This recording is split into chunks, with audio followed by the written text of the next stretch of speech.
In the quiet corners of a bustling city, where the noise of life often drowns out the whispers of the soul, a small community gathered each week to observe the Sabbath. They came from different walks of life, each carrying their burdens, joys, and desperate longings for connection, both with one another and with the divine. Among them was Miriam, a woman whose heart had been heavy with the weight of her own failures and the hypocrisy she felt creeping into her life. Before we continue, just a reminder to like this video, subscribe to our channel, and hit that notification bell. By doing so, you'll stay connected and up to date with future content. Now, let's continue delving into Isaiah chapter 58 and the message God has in store for us. Miriam had always been a diligent observer of religious customs. She fasted during the appointed times, meticulously following the rituals prescribed by tradition. Yet, in the solitude of her heart, she often felt a gnawing emptiness. The act of fasting had become a mere performance, a checkbox on her spiritual to-do list.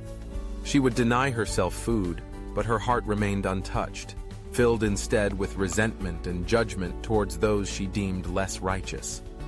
It was during one of these fasts that she first encountered the words of Isaiah chapter 58, a passage that would challenge everything she thought she knew about devotion. The prophet's voice echoed in her mind, cutting through the fog of her self-righteousness. Is this not the fast that I choose? To loose the bonds of wickedness, to undo the straps of the yoke, to let the oppressed go free, and to break every yoke. Miriam's heart quivered as she realized that her fasting, her supposed devotion, had not been about liberation or kindness. Instead, it had become a tool for self-aggrandizement, a way to elevate herself above others while ignoring the very essence of what it meant to serve God. As she pondered these words, the contrast between false fasting and true godliness became stark. True fasting, she discovered, must spring from a place of genuine sorrow for sin, a deep recognition of her own shortcomings, and a heartfelt desire to change. It was not merely about abstaining from food. It was about embracing compassion, extending mercy, and acting justly. The fast that God desired was one that would lead her to care for the hungry, to house the homeless, and to clothe the naked. It was an awakening to the needs of those around her, a call to action that demanded her heart and hands work in tandem. Miriam began to see her community with new eyes.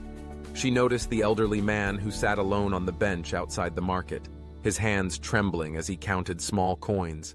She saw the young mother struggling to keep her children fed and clothed, her spirit worn thin by the weight of her responsibilities. Each face told a story of struggle, and each story beckoned for compassion. The realization washed over her. True devotion was not found in ritual alone, but in the love that compelled her to act. With renewed purpose, Miriam decided to put her newfound understanding into practice. Instead of fasting in isolation, she invited others to join her in acts of kindness. They gathered not to deny themselves, but to share what they had with those in need. Together they prepared meals for the hungry, organized clothing drives, and visited the sick. With every act of service, Miriam felt the chains of her own hypocrisy begin to loosen. The joy of giving replaced the hollow satisfaction of self-denial, and she found herself drawing closer to God in ways she had never anticipated. As the Sabbath approached, Miriam felt a different kind of anticipation. The day was no longer merely a break from work or a time for ritualistic observance.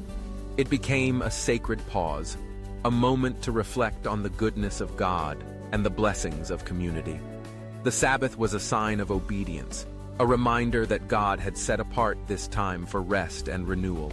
It was distinct from the other days, a holy invitation to delight in His presence and to remember the rhythm of creation.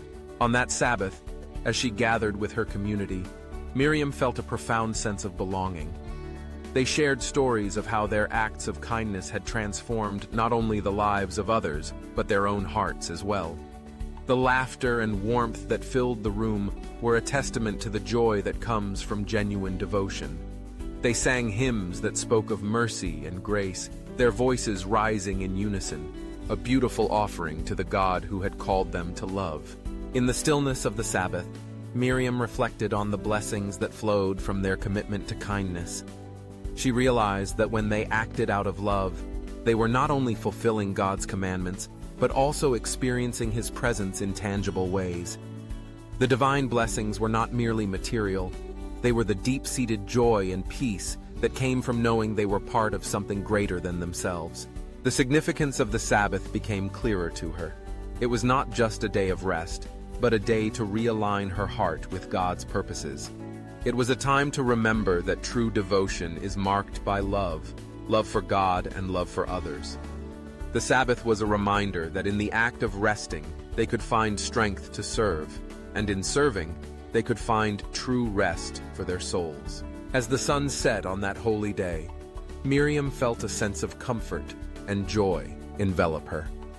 She had discovered that through sincere observance of fasting and the Sabbath, she could draw near to God. Her heart, once burdened by hypocrisy, was now lightened by the grace that comes from genuine devotion.